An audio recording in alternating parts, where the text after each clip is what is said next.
So welcome to the Wild and Wild podcast. I am so excited today. We are joined by Sarah Allan, who has the most incredible business. It's all about mindful parenting. Now, Sarah is a certified parenting coach who spent 10 years studying and working in children's mental health.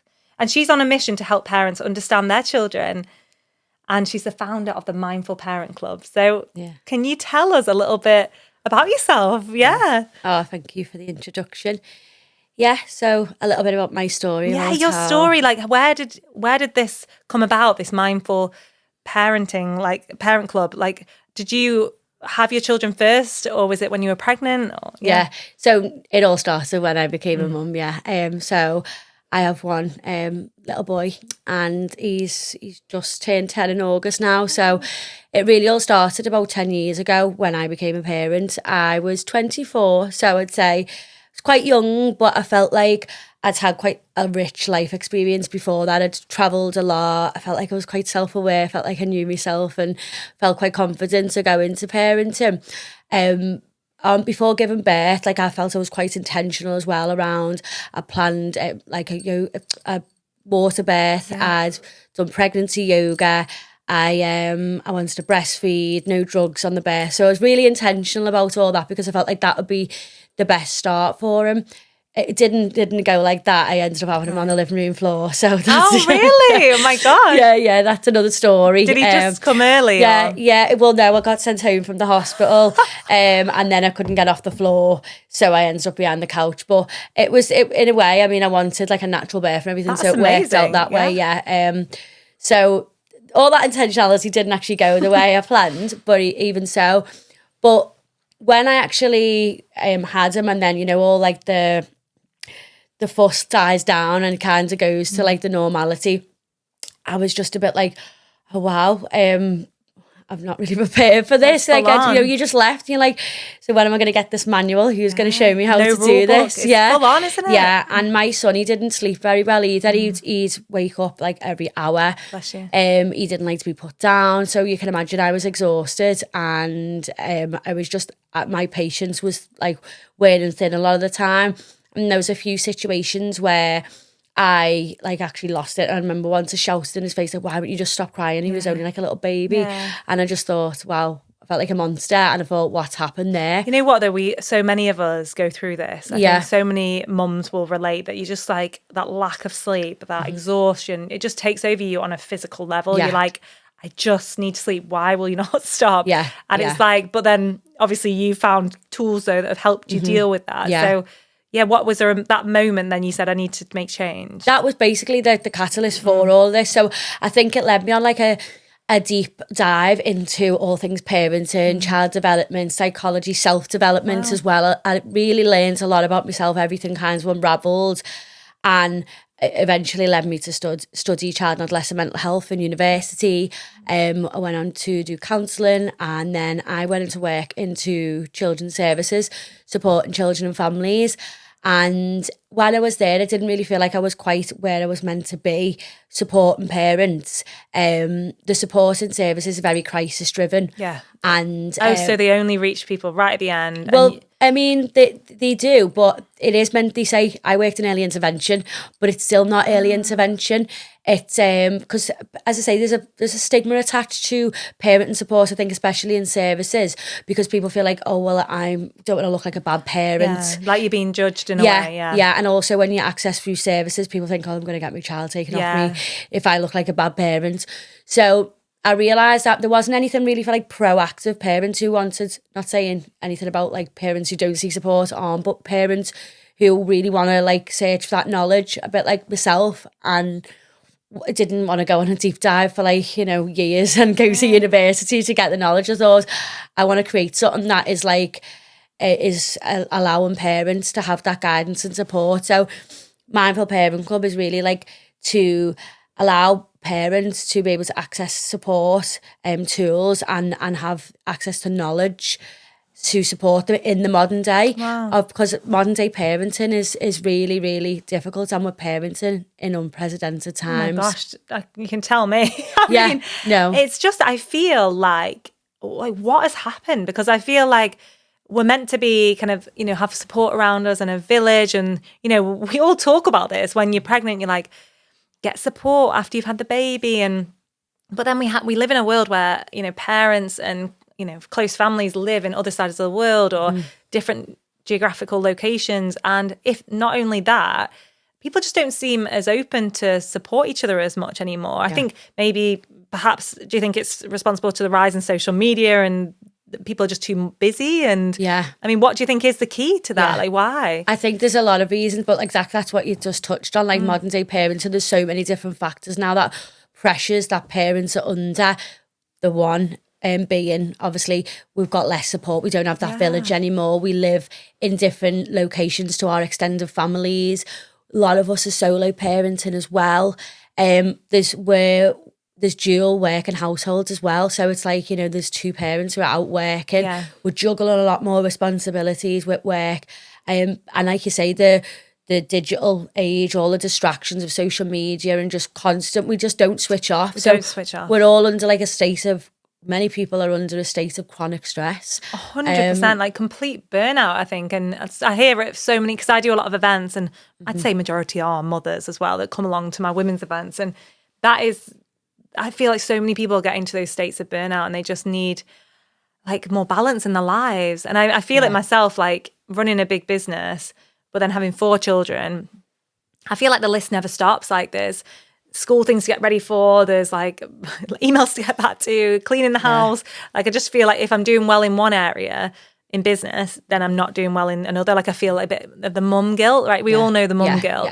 But then I don't feel like dad guilt's as big, you know what I mean? Or maybe it is, but I don't feel it as much because I feel like maybe there's more pressure in our society for women to do a bit of everything. Yeah. And the workload's maybe not as split. And I had an amazing lady who's wrote a book about this on the podcast, like Giselle Goodwin. And she was actually saying it is shown in research that there is this unequal split. Yeah. Yeah. And more pressure put on. It's like the mother's load. Yeah. Yeah, exactly.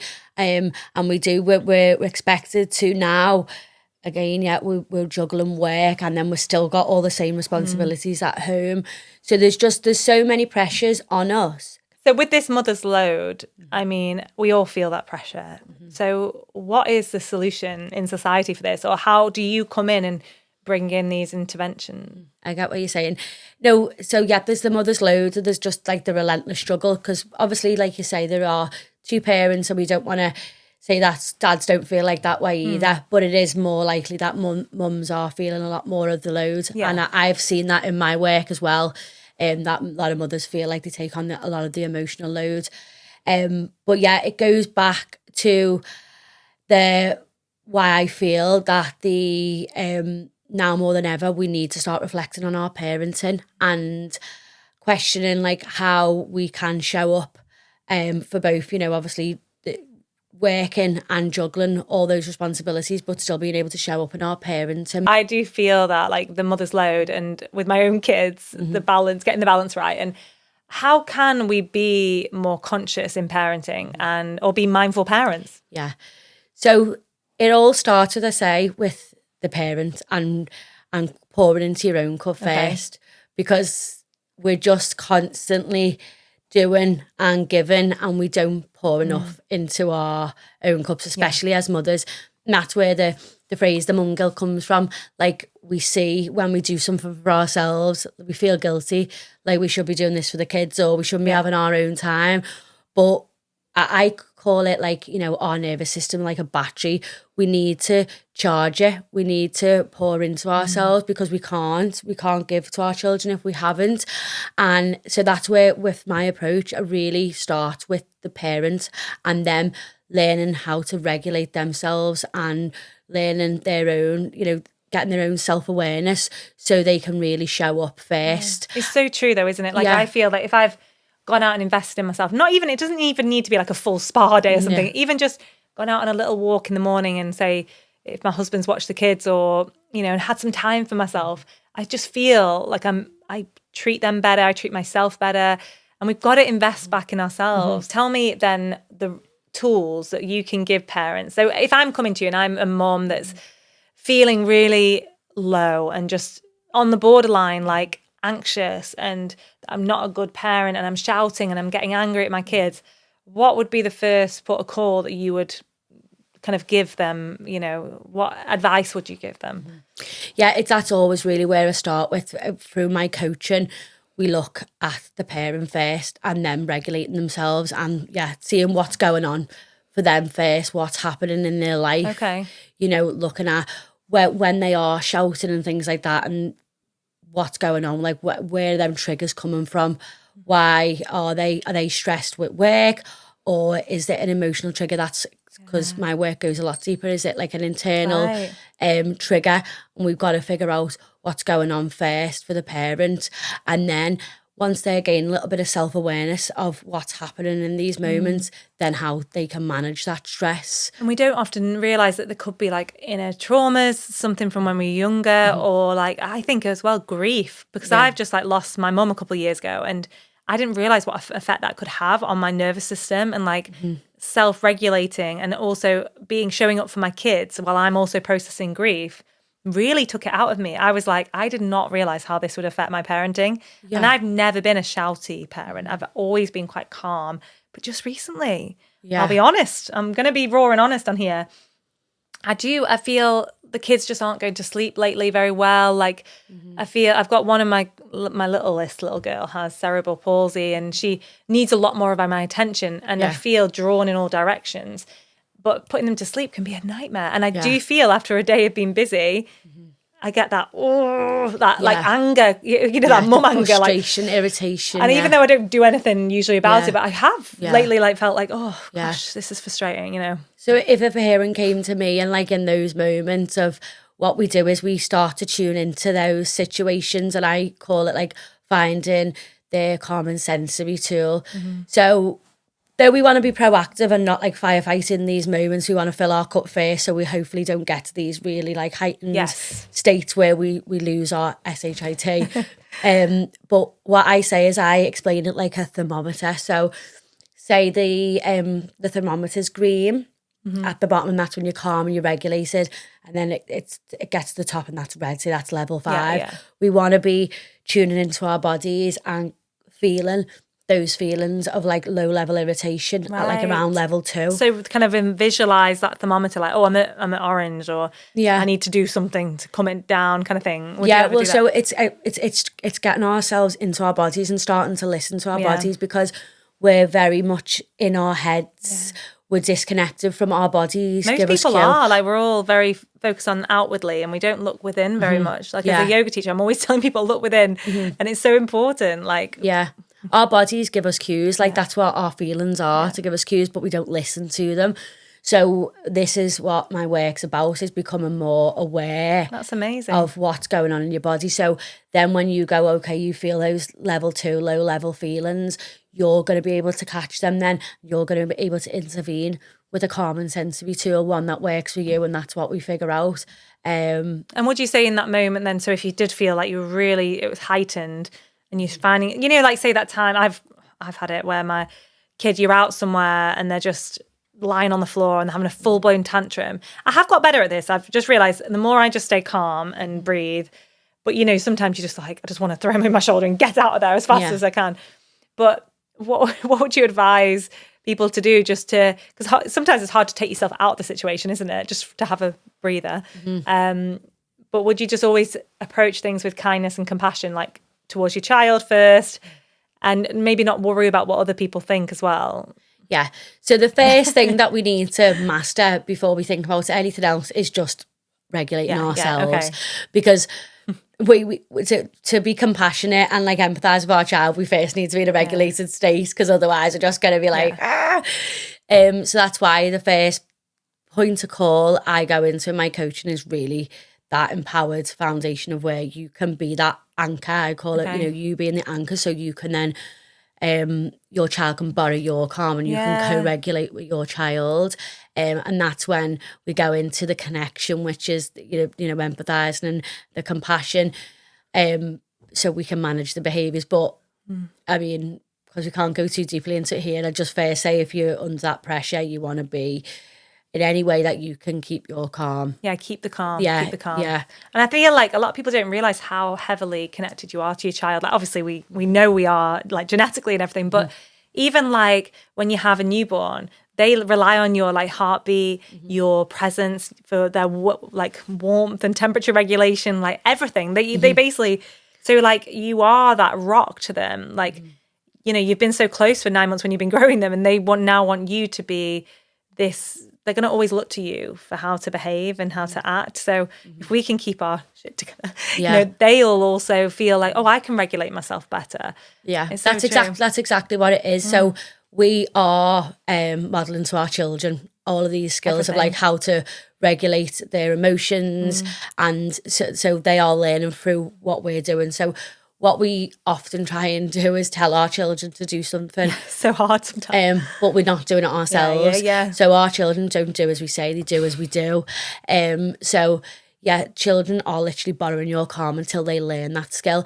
And what parents don't realise, I think sometimes, is just the ages of children of when they're actually learning those skills. They have, it's called like the expectation gap. They believe that their children should be. Yes, I feel this. They feel like they should be way ahead than they should be. They should. So like say there was like a study done that about 60% of parents believe that their child before 3 had the ability to control their impulses, and that's not true. Yeah, their brain's not developed enough. Exactly. So when we have these inappropriate age expectations, we then see the behaviour differently through a different lens, and we're less likely, because we see it as like they just won't do this, rather than they can't. When we look at it, they can't regulate. Do it. They can't. So that's when we're able to be more compassionate in those moments. So it's understanding it through that lens as well first. Yeah, I think I only realised that with like my 3rd or 4th, but more because like when they were 2 and they were 3 and they were having these tantrums, they just couldn't emotionally regulate themselves in that situation. I knew I just need to let them have it, let them breathe, like have it out kind of thing. Yeah. And then just be supportive to them. And I always find the art of distraction, like, oh, what's that up in the sky? Or I don't know if you ever did this, or like just try and take their attention away from that. Like, oh my God, there's something really squishy over there. Yeah. And just be a bit silly. And they might be like, oh, I've lost that thought now and I'm moving on to something else. Yeah, it is. It's first off, I'll explain it. I first say helping the parent regulate themselves, and then they can go into the co-regulation. There's different strategies that you can use to co-regulate with children. Sometimes it is just empathising and getting down to their level and showing them that they're safe, showing them that they're seen, showing them that they're heard.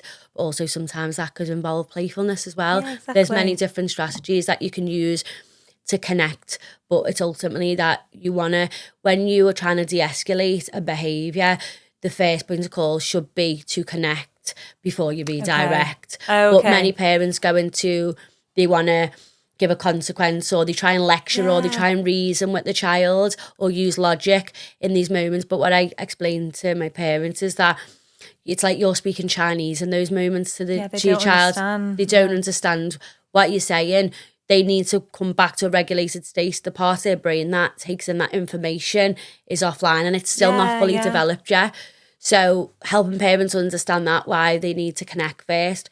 Yeah, because actually if they're in that moment and they're just being shouted at and told, you need to go to the naughty step or do this, they're just realising I'm not enough and I'm not okay, I'm naughty. And they just that's what the noise they're hearing. And actually they're just trying to process what they're going through. Yeah. And they just need to feel heard, right? And I think it was really interesting what you just said. Like, they just want to be seen. They just want to be heard. And it's so true. If we can just remember, these are little... Like, we do put a lot of expectations on kids. Like, they start school at 4 or 5, and it's like, that's a lot. Like, in other countries, Scandinavia, they start a lot later. And I do, like, when my little 5-year-old started school, it's like, it's a lot for them. And we need to realise they're putting up with a lot in this day and age. Like, there's a lot of after-school activities, football, commitments, pressures that we put on them. And if we can make sure that we regulate ourselves and make sure they have calm time for them as well, it's so important. Sarah, I'm wondering as well about like the pressures of social media. I feel like mums, it's kind of toxic in a way, because you're looking at all this pressure of the perfect parent. And I mean, people might even see, like when they follow my feed, oh, she's done all this in the day and then she's got 4 kids. But really, I try to share more real and raw stuff. Like, it is hard, and parenthood is hard to keep balanced. be present with your children, and but it's possible, but it's a juggle, isn't it? So do you feel like it's a positives to social media, or do you feel like it's giving us too much pressure? Yeah, I think that is another part of modern day parents, and we're just inundated with information, and also it's like it's little snippets of information as well. No one's fully really taken in like the full bit of information, so no one really knows what to listen to, like what to do, and they're overwhelmed by it. So that's what I find is like parents, there's too much. And like sleep, for example, this is a big one. Like I remember when I just had my baby, I was like, someone's telling me to do this, someone's telling me to do this. And I'm like, and then I just realized like, it doesn't, like my baby was like yours, like my first was just, did not sleep, woke up every hour. But some babies are just different. Like, and actually I realize now we're thinking she's on the spectrum slightly, but she just needed different connection with us. And it was hard at that time, but you can get really put down if you see on social media that, oh, my baby sleeps through and it's got this perfect routine, or you go to baby groups.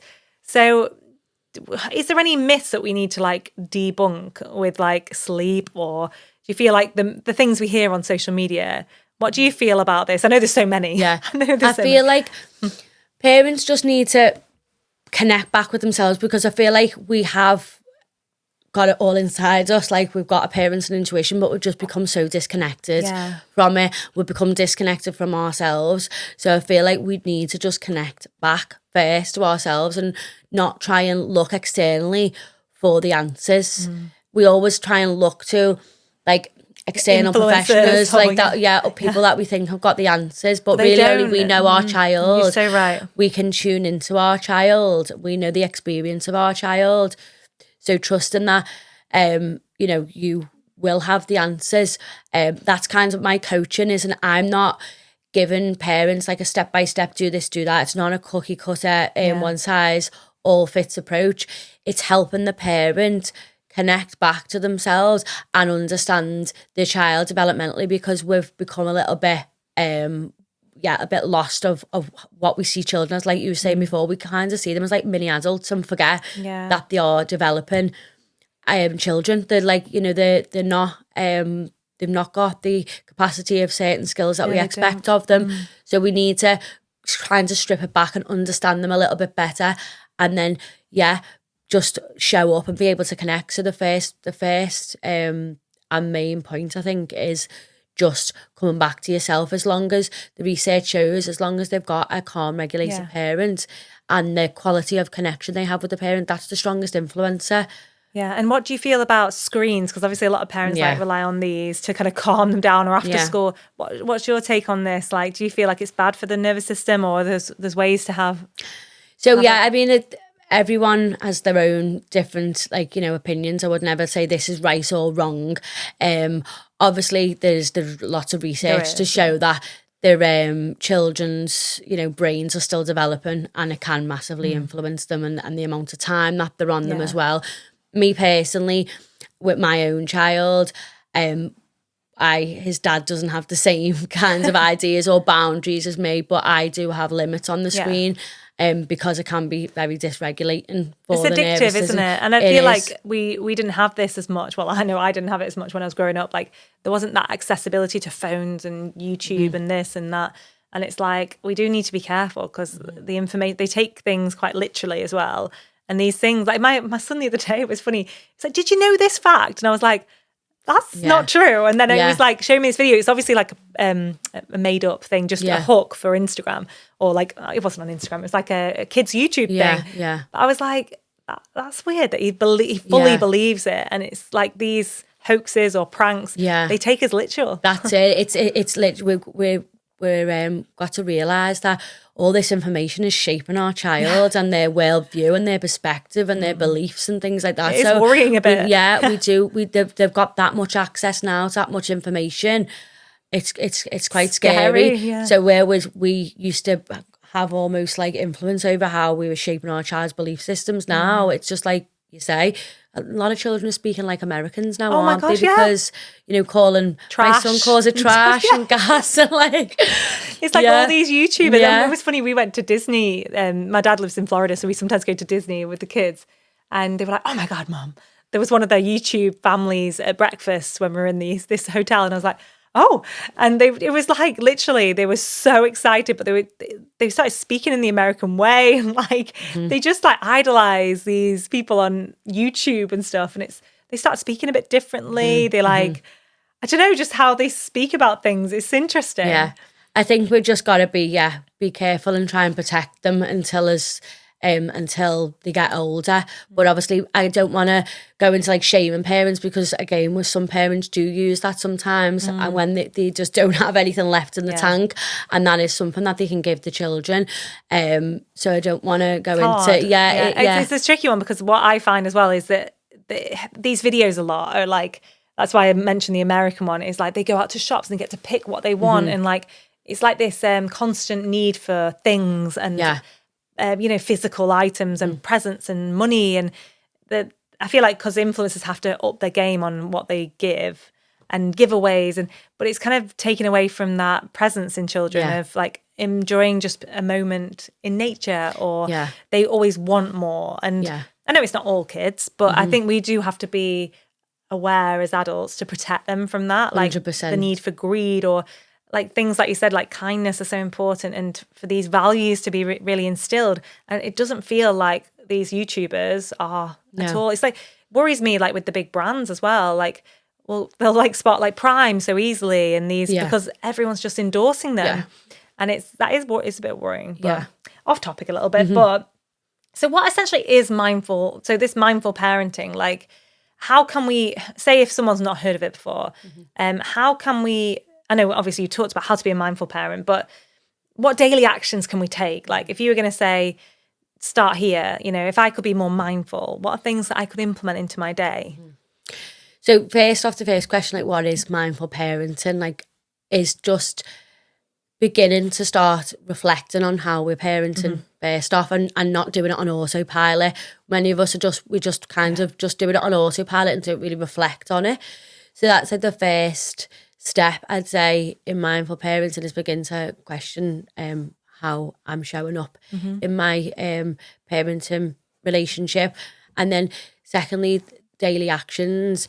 It depends obviously what challenges you're experiencing in parenting. It's not like a step-by-step guide, but it all boils down to the first phase I go through is regulating yourself. So usually most parents I speak to, that is the first thing that they need to do. So getting some type of daily rituals in place that are going to help you take care of yourself, and then be able to show up in those more challenging moments. That's the first step. I've followed this. Do you ever know Dr. Rangan Chatterjee? Do you follow his podcast? Yeah. He talks about in the morning the 3 M's, and is it like mindset, movement, and meditation, or something like that? It's something like that.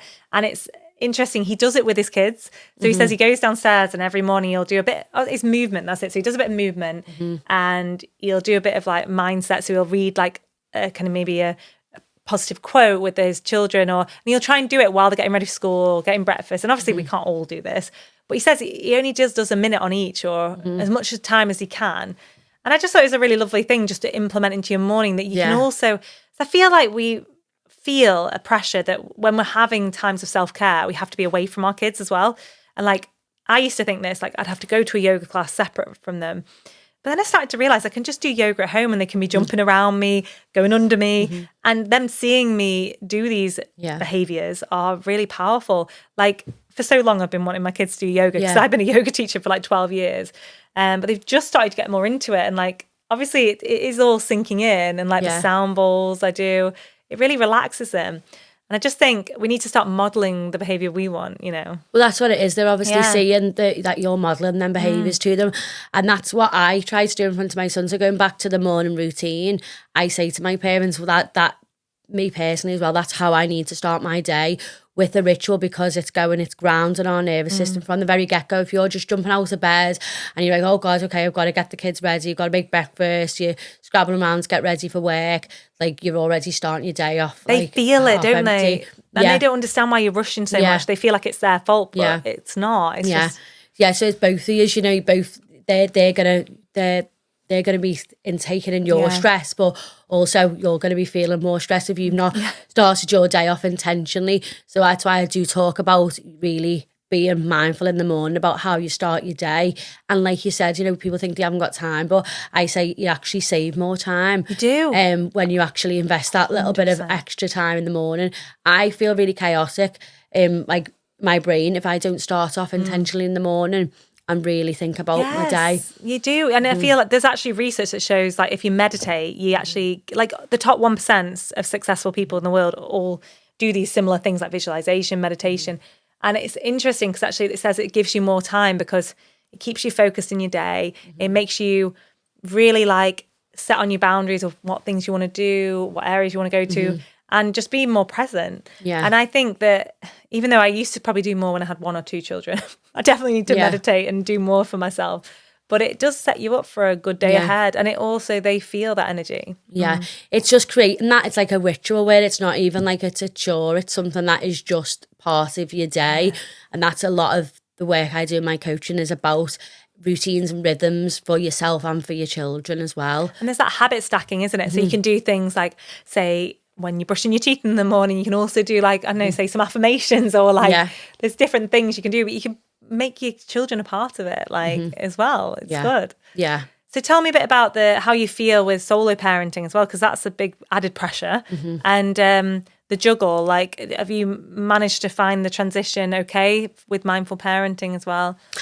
Well, yeah, I feel like with my solo parenting, because of the way I go about my day now and how I've managed to parent my child, it's not as difficult as maybe of course, you know, some people are experiencing it. I feel like I have got a good rhythm in my home. So I speak about that a lot on my social media with my son. Because our connection is really strong, I don't really have these challenging things that can come up, you know, like power struggles, and we have a good, really good relationship. We have good routines and rhythms in our home.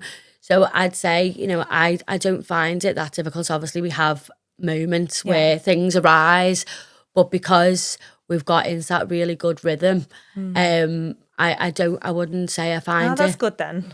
So I struggle a bit with power struggles. Yeah. I feel like, I don't know if you get the more children you have, like they start to pull off each other. And like my boys always want me at the same time. And I've got 2 boys, 2 girls. But what would you say to help with power struggles? Because I feel like they always want to be in control. And it's tricky. Like I have to ask in certain ways. I feel like you can change your language a bit to help. Like, 100%. Oh, what would you prefer to do this? Or would you prefer to do this? So it's like a choice of theirs instead of me going, you've got to go to football tonight and that's the only way, you know? So would that be some advice you'd give? Or yeah, no, 100%. Like you bang on it. First off, there's many different ways that you can approach it, and your approach of giving options is definitely one way to do it. Because I think parents sometimes, the power struggle gets into it because they're like, well, you know, they think that they're in charge and their child needs to do it this certain way, or other that means that the child's not obeying them or something, it's disrespectful. But when you look at it again from how a child's brain works, giving those options can gives them the choice. There's less resistance, and they feel like they have more control and value. I feel like I saw this quote the other day. I can't remember exactly what it was, but it was like make sure you start your day with your children knowing what their place in the family is. Like, what value do they bring to the family? And I thought that was a really nice way to look at it. Like, what could they give for the family dynamic today? So that, because we always feel like we are the providers, the parents. We have to get them to school and get them ready and get the food. But then it was like, no, start to task your children to be like, hey, can you grab the vegetables out of the fridge for me? We're going to make dinner together. Yeah. Start to give them some feeling about actually being a part of how the house runs.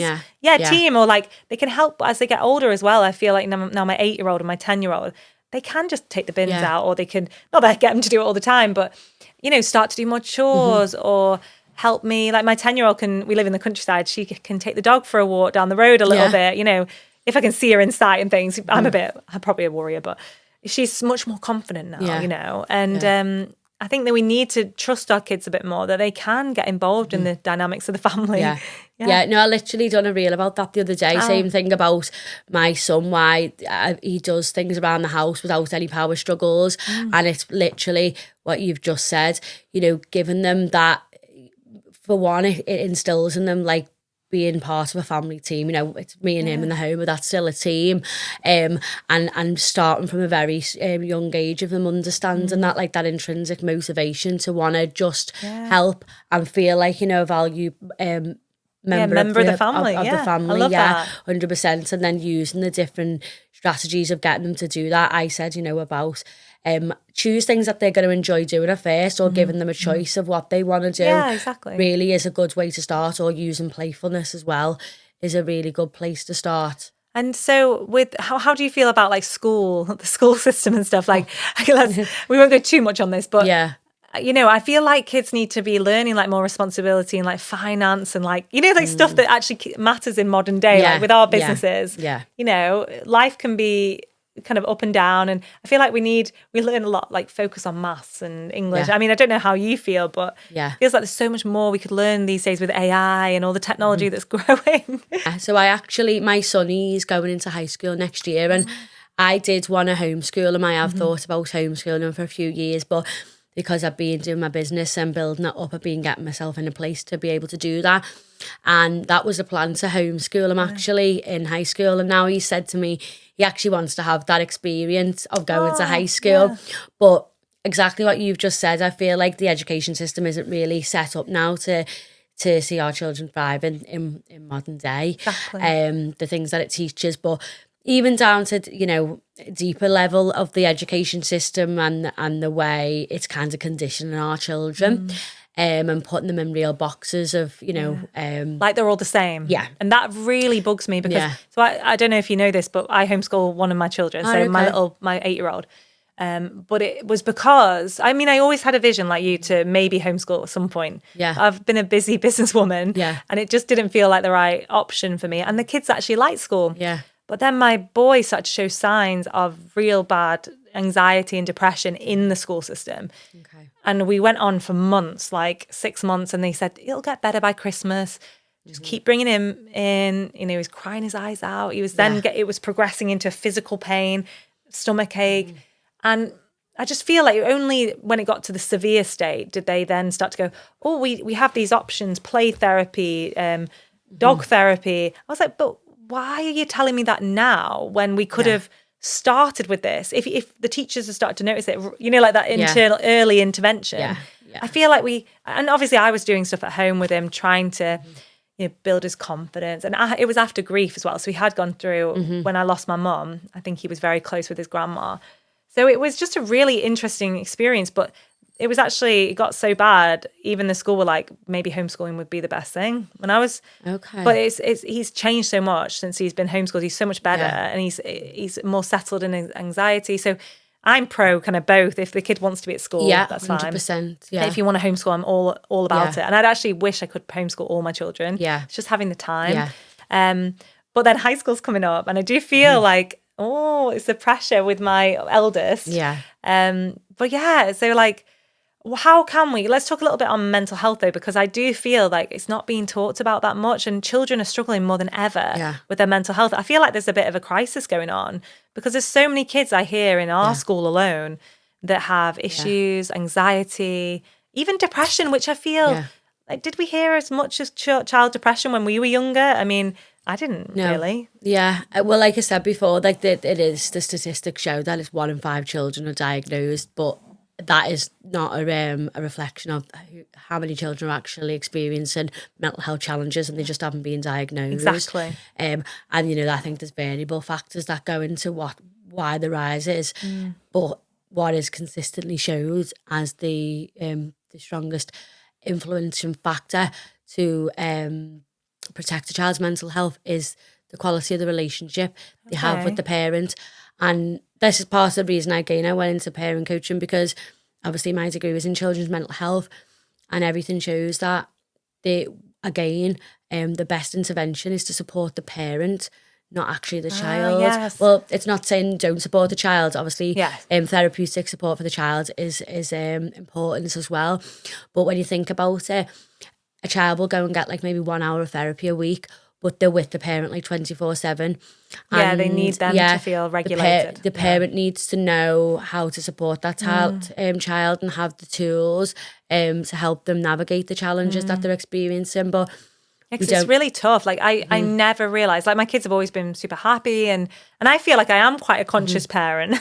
But then it got to the point like he was picked for the big teams for football, and it went from him playing in all these teams 4 times a week to then, which I was a bit nervous of because there was a lot of pressure, but I've never been one of those football mums that's like, you've got to do this. I was like, if you ever want to quit it, it's fine. But anyway, he just got to a point where he'd just get stage fright and he couldn't go on the pitch.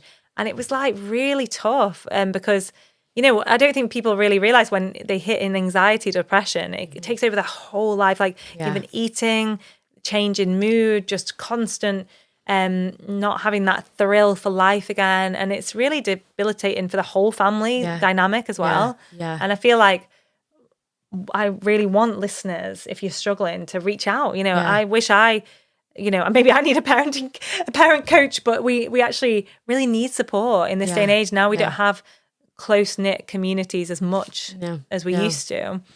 Yeah, no, I completely agree with you. That's again going back to what I said earlier.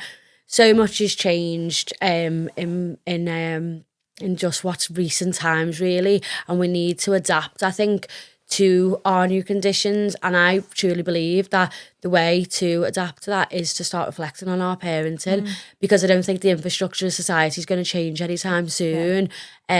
So to better support our children growing up in these times, I think we do need to empower ourselves with, more knowledge and tools, and not look at that as like a negative thing. Look at it as like, I use the analogy all the time, like, footballers, they get coaches when they're at the top of the game to refine the skills. You don't feel like you're bad if you want to get a PT in the gym. Exactly. You feel empowered.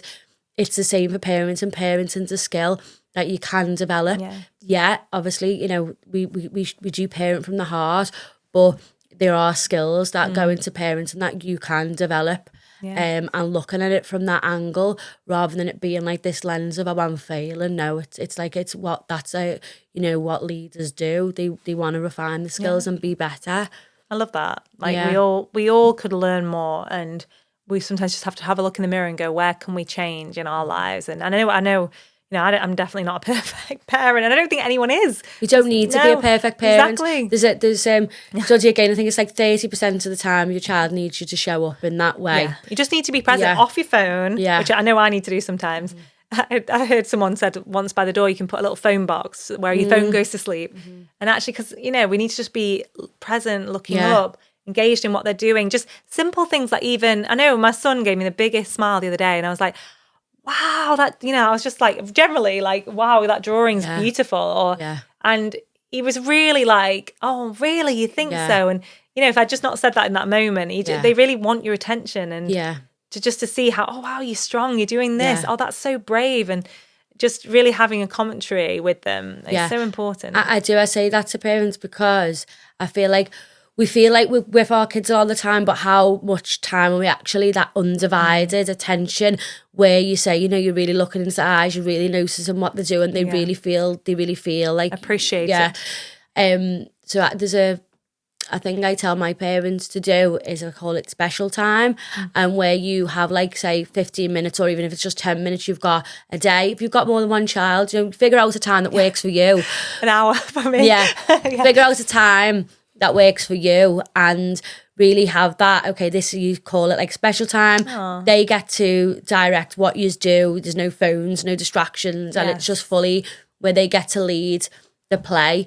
And that's a really strong way to, really strengthen that connection. Yeah, I have a friend that actually has triplets, and she amazing. I don't know if you follow her. She's probably your way, more Cheshire Triplets or something like that, her page. And I'll put her in the comments, but she's amazing. She goes out with each one. I think it's every other week. She'll have a whole day where she'll prioritise not working that day. And I think, or maybe it's like a half day, but she goes out with each one individually. And I thought that was so lovely. And I was like, right, I need to do this. But then it's like where you fit it in.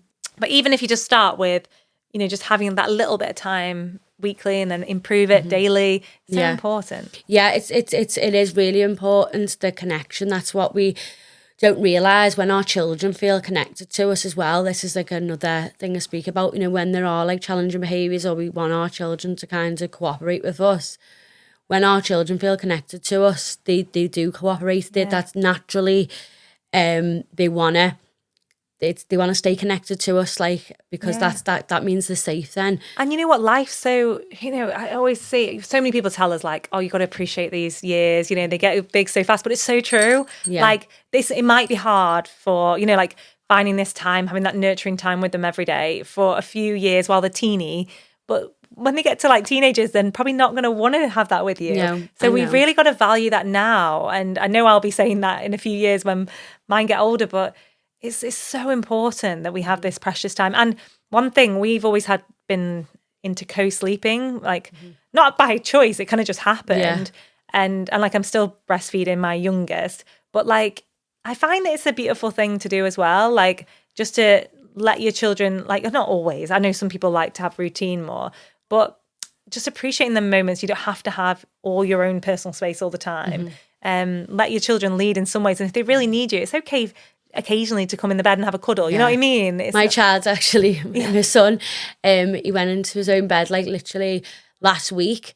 Because obviously, we just me and him. But it's nice. So it's nothing. Some people have such strong opinions on this. Yeah. And still, my elder ones, they like to just come in for a cuddle or just. And sometimes it's even my husband's in the other room and I'm in with one. But it's just. He's nice. 10 now, so I got to a point where it's like he'd be like that on the pillows, like that way, horizontal. It's like I can't do this anymore. He was happy to get in his own bed, but I just loved having him next to me, And I was like, oh, it's an end of an era. They'll reach a point when they're like, leave me alone, you're embarrassing. Come on. It's so interesting, and I could just talk about this all day. It's just so interesting. So I wanted to touch on neurodiversity as well, because I'm going through a diagnosis with my eldest, and also I've actually recently been diagnosed with ADHD. I found it really interesting, but we're still on this long wait list, and it's like 3 years long in the NHS at the moment. Absolutely crazy. But how do you feel like we should support children when we're on this long wait list? It feels really challenging at the moment. It is. I have a lot of parents in the same boat who come to me like that. They're either waiting to get an assessment, they think they need an assessment, or they're on the pathway, and then they might say, okay, well, I'm just going to wait till I get the diagnosis or I know what's happening. Yeah. And I say to them, regardless of the diagnosis, you still need to know how to navigate the challenges that it's presenting. And regardless of whether you get diagnosed or not, it's still going to be the same situation. I say, like, it's like the diagnosis will help you, will give you a descriptive of what's happening, but it won't give you like a map of how to navigate it. Yeah, we feel like it's like going to be this magic change, like, or once we get the diagnosis. Yeah. It's good to know, I suppose, but it's like, if we can start implementing change now and know that they're more sensitive, they're more vulnerable to change, they are like I feel like with my children who I feel are neurodiverse and we're on the wait list for, I just need to be more sensitive to their needs, and I know that I speak to them in a little bit more of a calmer, I have to go into more communication on a deeper level, if that makes sense. Yeah, so what I say is, like, so the diagnosis, I say it's like a mountain. It gives you a name, but it doesn't give you the map to get up to the top of it. And every child will present differently with the same diagnosis. So you need to uniquely look at the child and see how the challenges are presenting. And then see, okay, so look beneath the behaviour. So what is this communicating? And then what skills is the child lagging in? Because usually that's what it is. The behaviours that the child's presenting with means they're lagging in certain skills and they need support with. I say it's like, see the behaviour as like a unresolved problem for them, and you need to help them solve that problem. Yeah, with like social skills or different things. Yeah, like the that. Different skills. Yeah, or it can be simple tasks as well that they just find a lot harder than others. Yeah, they find it difficult to handle frustration. Or transition and the emotional regulation. So being able to tune into them, and you don't need a diagnosis for that. Yeah, diagnoses are good because especially in schools, they help you access more support, funding and things like that. And to get more therapeutic support and things. But like I say, it's very long, and parents think that it's gonna be this magic but it's solution, not. but it gives you almost like a name for it, but doesn't really provide the solution. And like going back to what I said before, parents are the ones that really need to be equipped with the tools to help the child navigate it. And we need to be more kinder, I feel like, for, you know, for everyone around, because it affects the whole family dynamic. And I've felt it with my son, who we're on the wait list for ADHD, but he deals with situations much differently than my other kids, or say my husband. But that could trigger, say, and think he's a naughty child, or like even grandparents have been like, why is he like that? Why is he doing that? Yeah. I'm like, it's just how he processes the world is different. And like, but if we choose to be kinder to them and not react, but just be like, look within and just be like, how he's struggling emotionally today. I feel like if I had gone back and done that more, we might not have had as much trouble with school, you know, because he obviously just regulates the world differently. Yeah. And I wish more would be more aware of this. Like even teachers and stuff, I feel like things get missed in schools because there's so many children in a classroom. Yeah. It's tricky. Yeah, it's like these children who maybe have the diagnosis or they're waiting for diagnosis, many people are quick to usually label of the hard work, they're defiant, they're being rude, they're being cheeky, and they just place a label on the behaviour rather than looking at what actually is the behaviour communicating. So that's amazing that you can see that. But because we still have this viewpoint of children, and regardless of whether a child's got a diagnosis or not, any behaviours, we label it before we look beneath it and say, I say to my parents, is this the behaviour is always communication or a signal? And we look at it as it's either age appropriate and they still haven't developed that skill, or they're communicating a sign of an unmet need. Yeah. So and that might be it. It might not be that they're fully neurodiverse. It might just be that they have an unmet need, you know, sometimes in some situations. Yeah. And girls show it differently, don't they? So I found this really interesting. We had someone to our event, an ADHD specialist, and she said girls completely show ADHD in a different way. They're more introvert with it. They don't fidget and move around as much. They might not get as distracted in class, but inattentive. They're very, inattentive, and they're just, it's harder to diagnose, but you know, so it's tricky. We have to be, so we need to just be more kinder and patient with our children and understand really what they're going through. Yeah, I think when children, that's another reason, when you're given like a label for it, that does help people be more compassionate and understanding, especially in like the school system and stuff. Like they don't just get labelled as the disruptive kids. Then that is one benefit to it. When we understand something more, then it is easier for us to have more compassion and empathy. And that's exactly what the work I do, helping parents understand the children from a brain and nervous system. I love it. It's so important. But in a very simplified way, so it's not like full-on science, but in a way that you can understand. And I say that helps then you shift your mindset from seeing these behaviours as just, you know, naughty or difficult as okay. Now we look back, like at because I found out I've got ADHD as well. Like I was just like the naughty kid in school. I got distracted, but it's like there's so many labels put on you, and it is tricky. Sometimes school is just hard as well to sit at a desk all day and things like that. Yeah, but it's good that these things are coming to light, I suppose, and mental health is coming to light because you know back in the old days it just wasn't talked about. So it's so powerful what you're doing. Yeah, and I wanted to just ask how you juggle business without burning out as like a solo parent as well. Like, do you find because you put boundaries in place and because you're very, you know, used to your routine, does that help with business as well? Yeah, I feel like now, like I say, because I'm quite intentional and I've learned how I need to structure my day or I do get burnt out. And it goes back to me being very intentional from the start of my day. When I wake up, I do Kundalini yoga. Oh, nice. So that starts my day. And then I do journaling. Then I organise my day as well. So I know exactly what I want because my thoughts can be quite chaotic if I've not really thought about what I'm doing, I'll just be all over the place. Aren't we all, hey? Yeah. So I found that really helps again. And yeah, building up over time, they're having these, you know, consistent boundaries in place as well. And where everything is just, I call it more of a rhythm. Yeah, find your rhythm. In the home, yeah. So I'm going to, kind of bring it to some quick fire questions, if that's okay with you as well. Is there anything that's really inspired you in your life, like a book or a podcast that you could share with us that's helped you on your journey?